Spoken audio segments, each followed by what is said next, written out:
Sejam bem-vindos à Roda do Dharma. E na conversa de hoje, a gente vai se dar conta de o que é que um pote de sorvete, uma caixa de chocolate, uma loja da Arezzo, o que é que um buffet e o que é que uma entrevista de emprego, um sushi e um cartão de crédito têm em comum, né? O que é que essas situações têm em comum?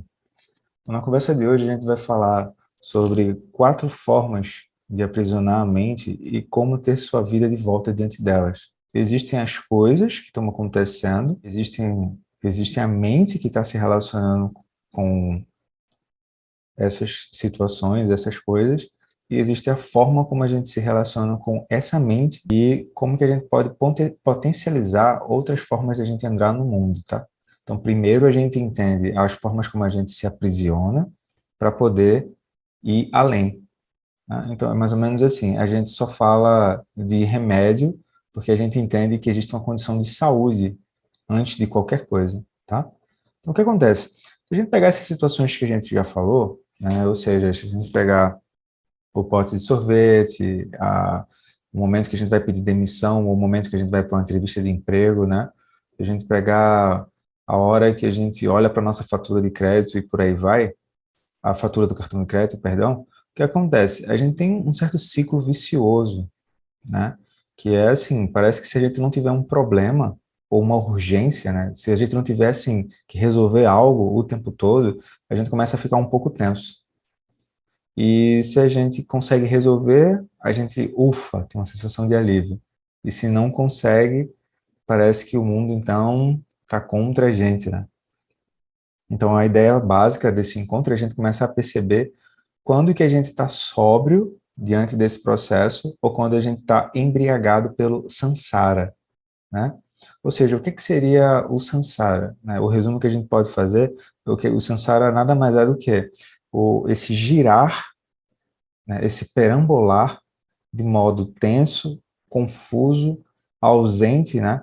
E, e numa direção sem rumo, né? Seja em pensamentos ou seja nas emoções, tá?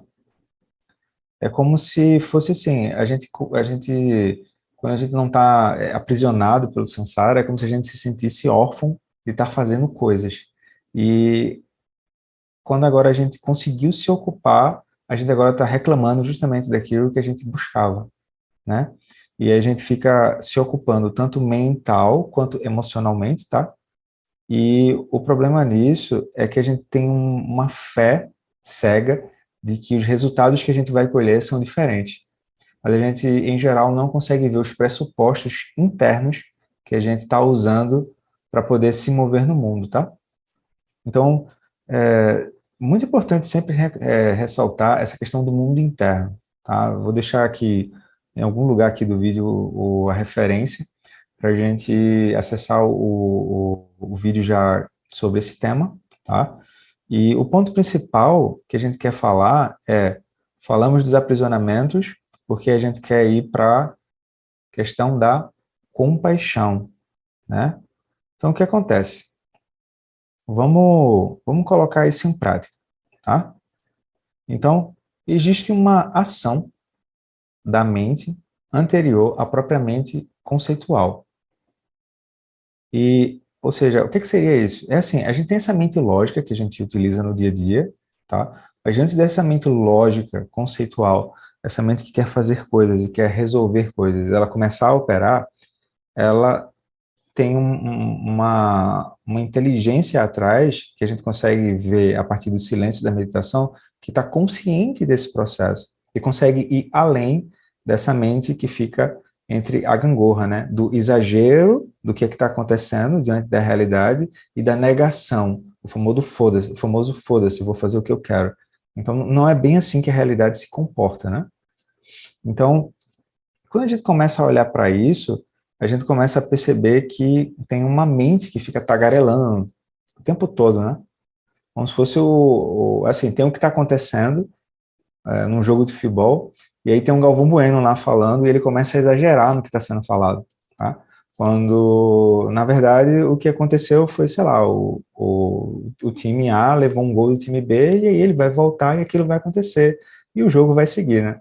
Mas aí parece que aquilo fica um pouco exagerado, né? para a gente poder chegar nesse aspecto da mente, que a gente pode simplificar nessa conversa como se fossem os pensamentos, tá? É mais amplo, mas a gente vai simplificar aqui como pensamentos, tá? A gente primeiro precisa estabilizar o corpo, estabilizar as sensações, sentimentos, tá? Aí começa a se dar conta de que os pensamentos surgem e eles cessam, e então a gente começa a se dar conta da natureza da realidade, né? Ou Dharma, tá? O que acontece é que é o quê? A gente se desacostumou a, a falar sobre essas coisas, né? Por exemplo, na nossa cultura, uma pessoa expressar o que está sentindo, ela é uma pessoa fraca, né? O que seria o contrário, né? Quanto mais vulnerável, né? Ou seja, vulnerabilidade, né? Quanto mais o outro consegue expressar o que é que está o que é que está sentindo, a gente vê, uau, não somos perfeitos, né? Então, qual é a experiência humana, de fato? O que é que a experiência humana quer? A experiência humana quer ter sonhos positivos e poder construir coisas positivas a partir disso, né? Ou seja, compaixão, né? Então, a gente vai, então, começar a entender o seguinte: por que é que a gente está falando de tudo isso? Porque o ponto principal não é assim, não é começar a psicologar a si e aos outros com o que vai acontecer aqui. Porque isso nada mais é do que cair novamente no, no enrijecimento, né? O que a gente quer é o quê? É entender que existe uma liberdade frente a esse enrijecimento que a gente se acostumou a fazer. O enrijecimento de corpo, né? Eu vou trocar esse nome enrijecer por tensionar, né? Tensionar o corpo, tensionar a energia, né? Tensionar os padrões de pensamento, né? Ou seja, você não se sente capaz de aprender com o outro e por aí vai, tá? O que acontece? Dos fundamentos do Buda Dharma, né, do budismo, é justamente evitar produzir sofrimento, incluindo nós, tá? Evitar produzir sofrimento, incluindo pra gente, tá? Então, esse aspecto, quando a gente fala da mente, às vezes as pessoas vêm se queixar para mim que fica parecendo muito abstrato, mas é abstrato porque a gente não está acostumado a lidar. Então, o que acontece? Em vez de a gente seguir por exagero ou por negação do que está acontecendo, né? Ou seja, tem as situações que aconteceram fora, tem, mas é como se a gente desse um clique interno e parece que essa foto que a gente tirou da realidade, esse recorte da realidade, parece que ele é tudo, né? A gente não consegue ver em perspectiva mais ampla, a gente só vê dentro da nossa bolha. Então, em primeiro lugar, o que a gente quer é entender que existe vida além dessas histórias de dor, de exagero e negação, né? E aprender a relaxar diante dessas situações. O que seria relaxar? Relaxar aqui não é um spa, tá? Relaxar aqui é o quê? É você perceber que você pode utilizar a sua mente além do exagero e da negação das situações, tá? Né? Das experiências que estão surgindo. Tá? E daí a gente consegue então ter consciência dessa mente que está operando e ir além dessas histórias que o eu conta para a gente. Né? E em seguida a gente faz o que precisa ser feito. Então, o que é que acontece? Se a gente olhar com cuidado, a gente vai começar a ver o quê? Essa mente que a gente está operando, tá? Ela, se a gente colocar um pé dentro da história e um pé fora da história que está acontecendo, né, na situação, tá? Em geral, a gente está com os dois pés dentro. Ou então a gente quer tirar os dois pés fora. Né? A gente diz, não toque nesse assunto, não. Né? Ou então, sim, sim, sim. Aí, tá, mas você está olhando a realidade mais ampla, qual é o seu assento que você está usando para olhar a realidade? Aí a pessoa dá uma olhada meio assim, ela não quer nem ouvir, pô. Ela quer que você concorde com aquilo que está acontecendo. Então, a gente começa a ver o quê? Que existem as faixas de operação da mente, tá? Faixa um, 2, 3 e 4. A gente vai falar assim, faixa um, 2, 3 e 4, só para ficar uma forma organizada, de uma forma didática. Mas não é que uma é a evolução da outra, não é isso, tá? Não é. São simplesmente para a gente poder entender, tá? Então, são formas que, se a gente olhar, Aí tu tá olhando, né? Aí surgiu a história. Olha, eu tô fazendo isso porque no passado aquilo, não sei o quê. Olha, eu tô fazendo isso porque é para um futuro. Ou seja, são sempre histórias de desconexão com a realidade, né? Como assim? É histórias sobre o passado e histórias sobre o futuro, né? Então, se a gente olhar com cuidado, existe vida além dessas quatro faixas, né? Então a gente vai fazer o seguinte, ó. Para ficar mais fácil, a gente vai adicionar verbos a essas faixas. Por quê? Porque a gente vai ver o que a gente chama de qualidade da experiência do coração. Não tem isso, tá? Nos ensinamentos tradicionais. Isso é uma metáfora para poder falar sobre aquilo que acontece dentro de nós. E, em geral, essa parte do intelecto ela já saturou. Porque, por exemplo, as pessoas hoje se dão o direito de ir no Google ler um artigo de um blog de alguém que elas nunca viram na vida e elas acham que já estão entendendo tudo, né? Isso é muito interessante, né? É mais ou menos como chegar para um piloto lá que está dirigindo um avião, né? O capitão, o comissário de bordo lá, e dizer, olha, eu vi no Google que é melhor você voltar. Aí ele vai dar uma olhada na gente assim e dizer, oh, que legal, né? Aí deixa eu ver aqui com a torre. Provavelmente ele não vai nem escutar o que você está dizendo, pô. Ou seja, a vida é um pouco mais complexa do que olhar um artigo do Google e achar que você sabe tudo, né? Então, a pessoa se dá conta de que cada faixa tem um verbo. Por quê? Porque a faixa um ela se ocupa em resolver. Faixa 2 em controlar e disciplinar. Faixa 3 em manobrar a situação. E faixa 4 intuir. Como as palavras elas estão um pouco desgastadas, né? A gente vai precisar, então, primeiro, parar. Significa que a gente precisa sentar em meditação. Tá? Em seguida, a gente precisa olhar de novo e devagar. Muito importante isso. O que é que significa olhar de novo e devagar? Olhar para as nossas crenças, né? Os nossos hábitos, os nossos padrões, né? Os nossos medos, as nossas inseguranças, né? Como o Tsoken Rinpoche vai dizer, parar de ficar engolindo areia, né? Ou seja, quando a gente está numa situação que aquilo, a gente sabe que aquilo não é para estar rolando, a gente fica engolindo areia, né? A gente fica à mercê dos medos e inseguranças, tá?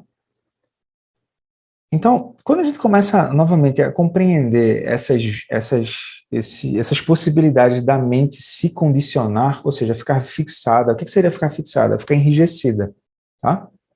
Os mestres vão dizer que é como se a gente tivesse perdido a capacidade de entender que a mente ela é a água. E no lugar que a gente está hoje, né, a forma como a gente aprendeu, é como se a gente olhasse a mente como cubos de gelo. Só que deu para sacar, em nenhum momento o cubo de gelo deixou de ser água. A gente aqui se engana. Então o que a gente quer é perceber esse engano de modo que a gente encontre a abertura, espaço e uma liberdade natural de poder olhar para as situações e ter uma lucidez ampla, tá? E então, a partir daí, a gente vai ver que cada forma de operar a mente tem um sofrimento correspondente. E o que é que a gente quer? A gente não quer sofrer, né? Então, a gente precisaria entender que cada mente dessa, né, faixa um 2 3 e 4 ela tem uma forma de funcionar, ela tem explicações dentro, elas têm objetivos, têm metas, né, tem urgências e tem formas de se ocupar ali dentro. Só que se a gente olhar com muito cuidado, a gente vai ver que essas formas de operamento elas são frágeis, né? No mínimo, elas vão ser derrubadas pela impermanência, tá? E aí a gente olha, por exemplo, que existem sofrimentos correspondentes a cada uma dessas ações, tá? E a ideia é a gente poder, então, entender cada uma dessas faixas e poder ultrapassá-las de modo a poder gerar compaixão, né? Que é uma palavrinha-chave que eu vou falar ao final do encontro, tá? Então vamos lá. Na faixa um, a qualidade de experiência do coração, Por que eu falo isso? Porque a pessoa, ela não está fazendo aquilo porque ela pensou sobre aquilo, ela está fazendo aquilo porque a energia dela oscilou e ela está fixada a fazer aquilo. A mente conceitual vem depois, tá? A mente que fica tentando resolver coisas. Então, na faixa um, a qualidade de experiência é o quê? Querer resolver. O problema de querer resolver é que parece que o mundo é feito apenas de urgências. Aí eu resolvo essas urgências e depois eu tenho a sensação de que está tudo resolvido. Mas assim, resolver resolve, na boa, né? Então, o problema também de querer resolver é que assim, as coisas precisam ser do meu jeito. Uma coisa meio leonina, assim, né? E eu também não vejo as consequências. Na verdade, tanto faz o que as pessoas falem, eu não quero olhar para isso. Eu quero resolver do meu jeito, tá? Então surgem urgências e eu acredito que é necessário responder tudo logo. É assim, é para ontem, tudo para ontem, tá? Tem que ser agora que tem que responder. E o que é que vem junto, né? Vem uma ansiedade que é justificável por assim, tem que ter uma ação, tem que ser tudo rápido, né? Tudo para ontem, tá? E a pessoa começa a se sentir se afogando dentro das emoções, mas ela não tem consciência de que ela está se afogando, ela só sente um mal-estar, tá? E ela tem raciocínios dentro dessa faixa um, tá? Geralmente esse raciocínio é bem imperativo, tá? Faça isso, não faça aquilo, tá? E ela tem todas as justificativas para usar o corpo, a fala e a mente a partir de padrões negativos de aprisionamento, tá? E ela não se dá conta de quais são as consequências de agir dessa forma. Então, é muito comum que essa faixa um, né, quando a gente tá operando, precisa deixar claro isso, porque a gente tem a tendência a começar a fazer a listinha de pessoas fora, né, como se a gente não tivesse dentro, tá? A gente precisa estar dentro também. Então a gente vai começar a ver que, por exemplo, a gente começa a condenar os outros, começa a culpar os outros, começa a ter uma intolerância a qualquer coisa. É como se você começasse a andar e você não está se dando conta de que você está jogando cascas de banana para todo lado. Então, um momento você mesma vai escorregar nessas caixas de bananas e as pessoas que vão chegar perto não vão querer chegar perto. Porque quem é que está afim de ficar escorregando casca de banana, pô? Né? Outra coisa também é que a pessoa tem a sensação de que o quê? O mundo é assim mesmo. Então ela não quer parar para refletir sobre como que ela está levando a vida. Ela quer seguir, contanto que as coisas sejam do modo que ela está pensando.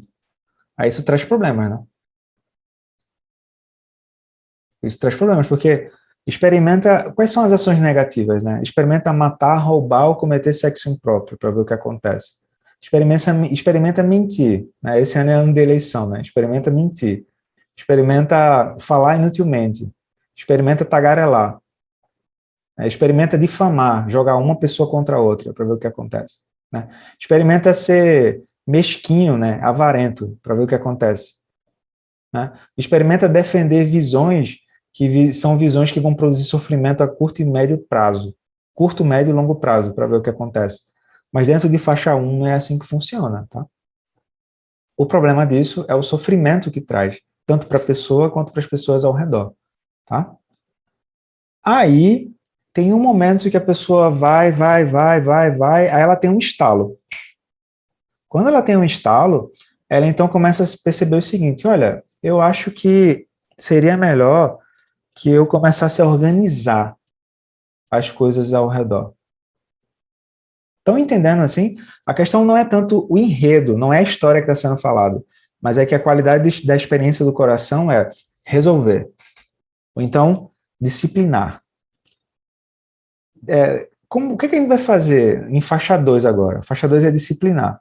Faixa 2, eu não estou tão reativo mais. Na faixa um eu me movo por piloto automático, tá? Por exemplo, em faixa um quando eu tenho raiva, quando eu tenho orgulho, por exemplo, né, os extremos, eu acho que tem que ser assim mesmo que é para se mover. Em faixa 2 que é o que a gente está agora, a pessoa diz assim, olha, eu quero melhorar a minha vida, pô. Eu não quero ficar doente o tempo todo porque eu estou fazendo ações negativas, por exemplo, né? Então, em faixa 2, a pessoa entende causa e efeito, ela entende causalidade, ela entende planejamento. Ela entende, por exemplo, se ela apertar um interruptor aqui atrás, a luz acende, né? Ela entende que, por exemplo, se ela apertar um pedal de freio, o carro vai frear. Ela entende que se apertar um pedal de acelerador, o carro vai acelerar. Ou seja, ela entende que quando ela faz algo, aquilo tem uma consequência na vida dela e na vida das pessoas, tá? Então, o que acontece? Em faixa 2, a pessoa quer deixar para trás esse modo, né, essa paisagem de operar, onde ela acha que tudo gira em torno dela. O que é que ela faz? Ela tenta procurar modelos de como seguir na vida, ela tenta procurar regras, ela tenta procurar estruturas, porque ela entende que o quê? Se a vida tiver um pouco mais estruturada, as coisas vão andar, né? Então, a pergunta é, como eu posso gerir as coisas? Seria a faixa 2, tá? Como eu posso ver as coisas dando certo, né? Como é que eu posso rever as metas e os resultados que eu estou tendo, né? Qual é o parâmetro que eu preciso ver? Tem uma visão estratégica, tá? Aqui atrás, né? E aí o que acontece? É simples. Se eu me utilizar da disciplina, eu consigo estabilizar tudo, tá? Então, o que acontece? O comportamento da pessoa é o quê? Ela busca um equilíbrio, ela busca uma moralidade, tá? E ela consegue, então, ela tenta buscar uma operação, né, operação causal, de modo que as coisas comecem a andar bem, né? O problema disso é que se a gente se fixar essa faixa, né, faixa 2, a gente vai começar a acreditar que é o seguinte, olha, eu organizo tudo fora e tudo vai ficar bem, né? Só que não é bem assim que funciona, tá? Porque, por exemplo, a Covid-19 veio aí, a gente estava tudo organizado, e não é bem assim que funciona, né? Então, a pessoa, ela diz o quê? Ela diz que, olha, eu tenho muitos projetos de vida, eu tenho as coisas tudo organizadas, mas eu ainda tenho aflições internas, que eu não sei dar um nome para essas aflições, eu nem sei de onde é que elas vêm. Então, ainda que eu tenha metas e resultados para bater, né? Ainda que eu tenha planejamento sobre tudo, raciocinar sobre essas coisas, ter opiniões sobre essas coisas e ser uma pessoa muito disciplinada resolve? Essa é a questão da faixa 2, né?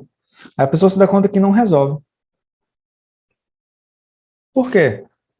Porque, por exemplo, o exemplo da caixa do pote de sorvete, né? Ela veio um pote de sorvete e ela diz: "Não, não vou comer por disciplina". Aí ótimo, né? Se fosse em faixa 1, a pessoa só sai comendo sorvete e pronto. Ela nem vê. Daqui a pouco é quem comeu esse pote de sorvete, né? Mas a vontade de seguir com aquilo segue, né? Então, um exemplo prático também seria uma reunião. Então, a pessoa está numa reunião e nessa reunião ela sentiu raiva de alguma fala que um colega de trabalho falou, e aí ela vê que a raiva vai vir e ela agora tem uma consciência sobre a raiva. Aí o que que ela faz? Ela sai e vai no banheiro, por exemplo, lavar o rosto. Porque ela entende que se ela tiver raiva e ela jogar essa raiva contra o outro, aquilo traz problemas. Aquilo traz problemas, tá? Então, a questão agora a gente tem faixa 1, faixa 2. A qualidade da experiência do coração em faixa 1 é resolver. Então, vou sair resolvendo e vai dar tudo certo. Uhum. Faixa 2. Eu agora tenho uma disciplina, né? É como a sociedade funciona, né? Se eu tenho A e faço uma ação B, ou se eu faço uma ação A, isso tem uma consequência B. Então, eu começo a analisar qual é a causa e consequência e eu posso ter resultados melhores ou resultados piores. Pois é, mas a realidade mais ampla, ela não liga muito para isso, não. Ela apoia, mas não liga muito, né? Por exemplo, muito difícil a pessoa incluir em permanência. Muito difícil a pessoa dizer assim, tá, eu planejei tudo. Aí veio uma crise e eu não sei lidar com a crise. Como é que eu faço para lidar com a crise? Como é que eu faço para lidar com o luto? de alguém que eu acabei de perder?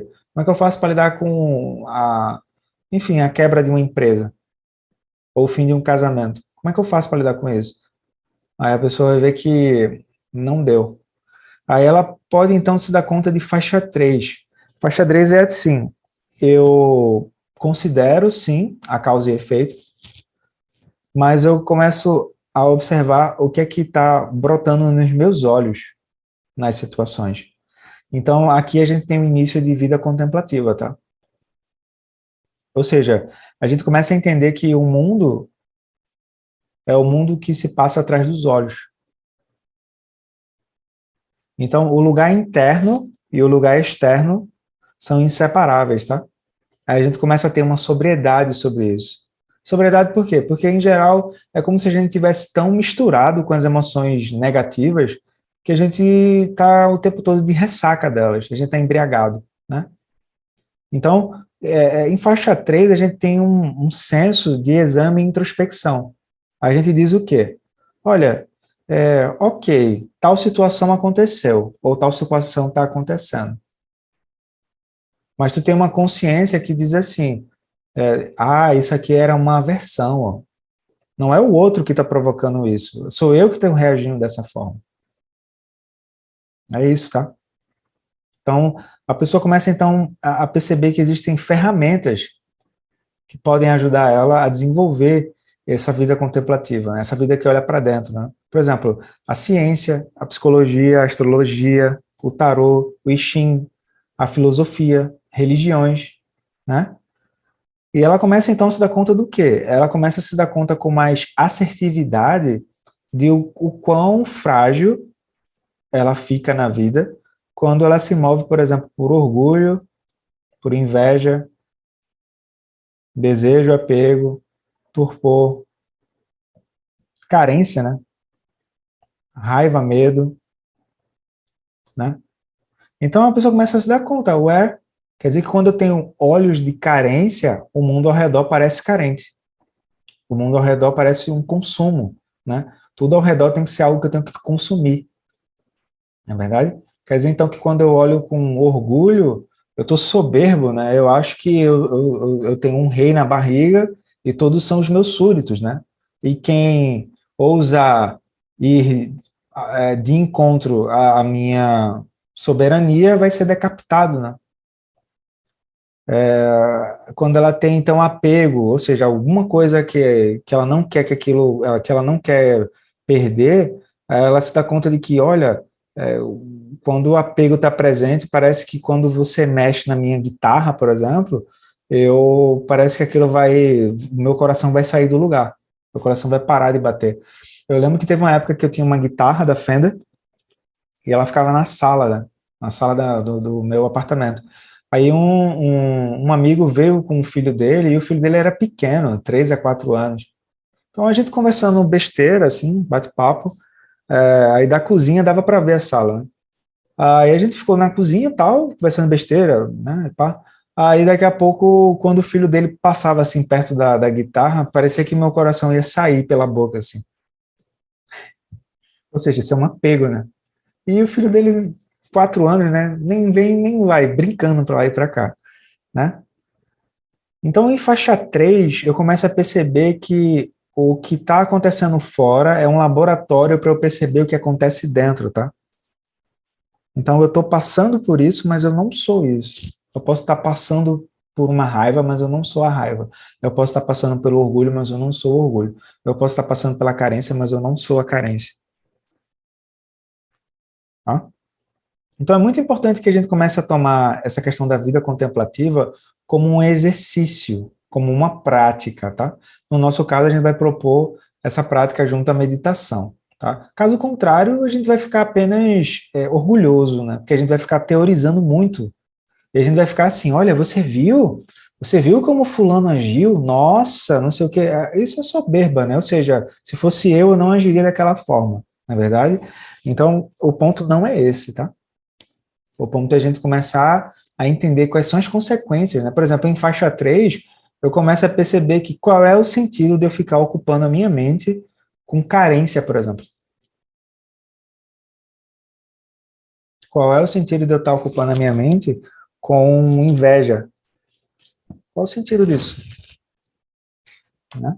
Então, eu começo a perceber que é importante que a gente comece a integrar essa vida contemplativa no dia a dia. Tá?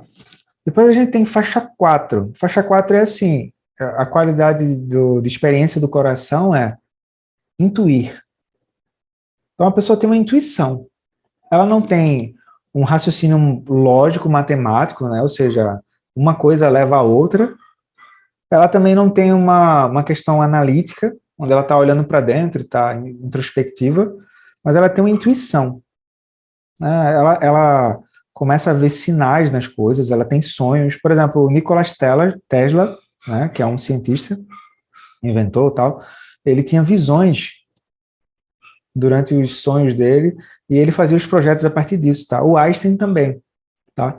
Então, se ele chegasse para uma faculdade e falasse sobre essas coisas, a pessoa ia chamar ele de louco, né?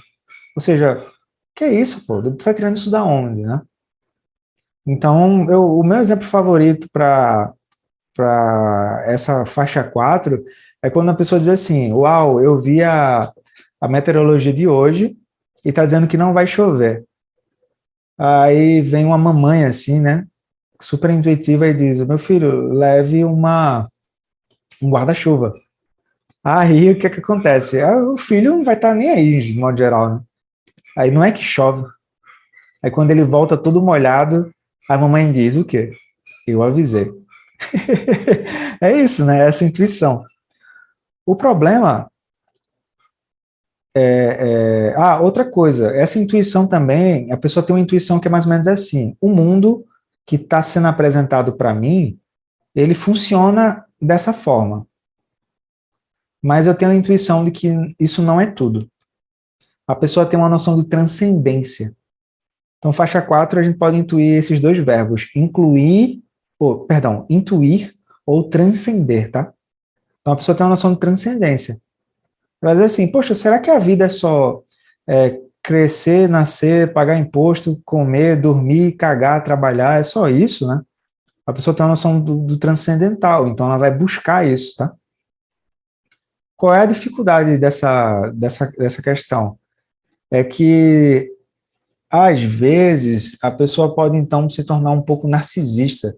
Por exemplo, assistam o documentário o que faz você ser tirano, ou como se tornar um tirano, da Netflix.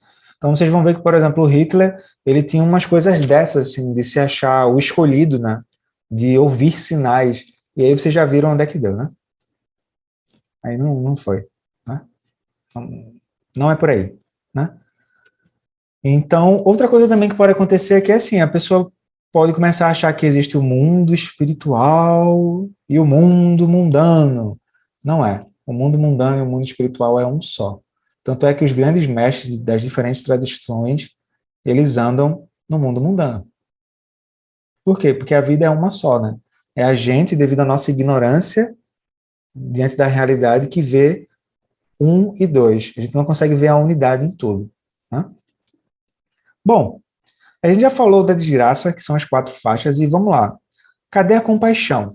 Cadê a compaixão quando eu quero resolver? Cadê a compaixão quando eu quero controlar?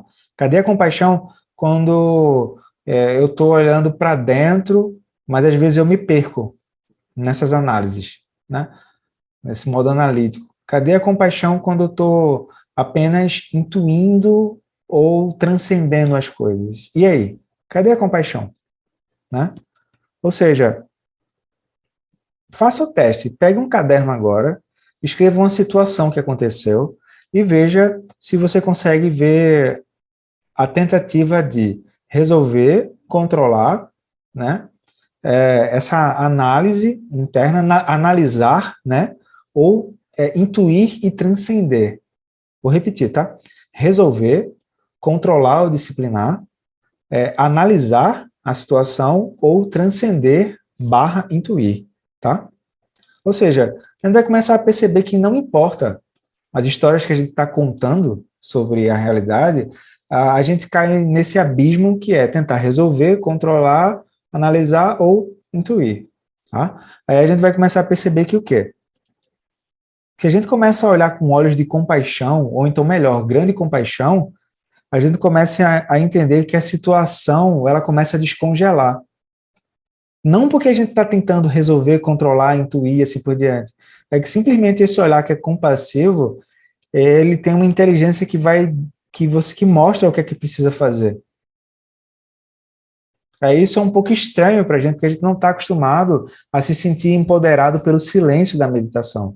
A gente acha que para a gente se sentir alguma coisa, a gente precisa tendo que estar resolvendo, controlando, analisando ou intuindo coisas, né?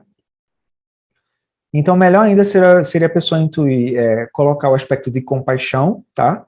E também, se ela puder colocar o aspecto das 5 sabedorias, né? Sabedoria do espelho, da igualdade, sabedoria discriminativa, sabedoria da causalidade, sabedoria da dharmata, maravilhoso, tá? Então, a gente está encerrando aqui esse encontro e eu queria te propor um exercício, né? Vamos voltar ao início do encontro e vamos lá. Como é que você tem reagido diante de um pote de sorvete, né? Como é que você tem reagido diante de uma caixa de chocolate? Como é que você tem reagido na frente daquela loja da Arezzo, né? Como é que você tem reagido na hora de passar por um buffet, né? Como é que você tem reagido na hora de pedir demissão ou na hora de ser admitido numa entrevista de emprego, né? Ou então, como é que você tem reagido na hora que você sabe que tem que encerrar o rodízio de sushi, mas você não encerra, né? E depois você fica aí achando que tem alguém contra você, né? Também como é que você tem reagido naquele momento que você vomitou suas emoções nos outros, né? E como é que você tem reagido quando você também olha o seu cartão de crédito e diz, ué, quem foi que fez essas compras, né? Onde é que está a pessoa que fez essas compras? Aí faz o teste, pega essas situações e tenta ver se tu está tentando resolver, controlar, analisar, intuir ou transcender e depois faz a compaixão surgir, tá? Porque a compaixão não nega que essas mentes, essas 4 faixas de operação da mente, elas apareçam. Mas a compaixão não vai gerar hostilidade a elas. Ela vai gerar essa inteligência que tu olha e tu vai fazer o que precisa fazer, pô. Ou seja, tu vai evitar produzir sofrimento, vai produzir benefícios verdadeiros e vai ter sempre essa capacidade de vigiar e dirigir a própria mente, tá? Então, esse é o exercício, espero que vocês tenham gostado e até a próxima. Tchau, tchau.